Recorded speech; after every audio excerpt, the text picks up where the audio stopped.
আসসালামু আলাইকুম আমার প্রিয় ভাই বোন যারা আছেন সবার উদ্দেশ্যে আমি ভিডিওটা নিয়ে এসেছি আপনাদের মাঝে। আমি আজকে শীতের সবজি দিয়ে একটা শুটকির রেসিপি করব। সেটা হলো সর্বপ্রথম এখানে দিলাম কিছু টমেটো, কাঁচামরিচ কুচি, পেঁয়াজ কুচি, রসুন কুচি, হলুদ, মরিচ, লবণ, দুইটা শুকনা মরিচও ছিল দিয়ে দিছি।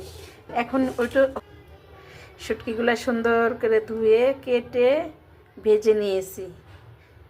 ভাজার পরে আবার একটু ধুয়ে নিয়েছি। এখন দিয়ে দিব এটাতে তেল।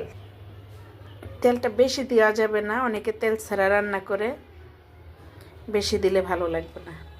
এখন একটু পানি দিয়ে মেখে জুখে ডেকে দিব। কেমন? রান্না শেষে আবার দেখাবো। মেখে নিচ্ছি, সব কিছু দিয়ে দিছি, শুটকিটাও দিয়ে দিছি, তেল দিয়ে দিলাম, লবণ দিয়ে দিছি, সব দিয়ে এখন একটু মেখে ঝুঁকে নিব।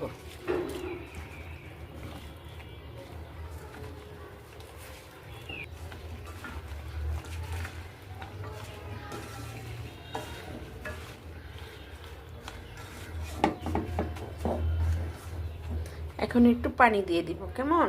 পানি দিয়ে ঢেকে দিব। তো আমি পরিমাণ মতো পানি দিয়ে দিচ্ছি। পানিটা বেশি দেওয়া যাবে না, কারণ এটা শুকনা শুকনো মাখা মাখা থাকবে। এখন আমি একটু ঢেকে দিব। ঢেকে দিলাম। ঢাকনাটা উঠাই নিয়ে টমেটো দিয়ে দিলাম। এখন একটু নেড়ে চেড়ে দিব।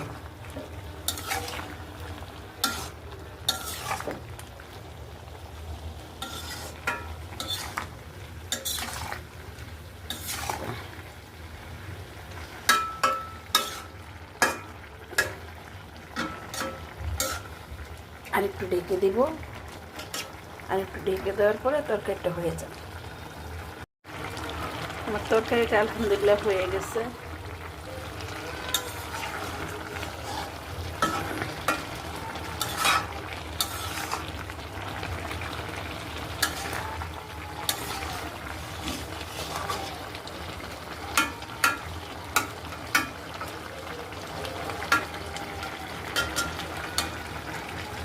শীতের দিনে এইরকম সবজি রান্না করে খেতে খুব ভালো লাগে আমার কাছে। আপনাদের কাছে কেমন লাগে জানি না। দেখেন তরকারিটা কত সুন্দর হয়েছে, মাখো মাখো হয়েছে না?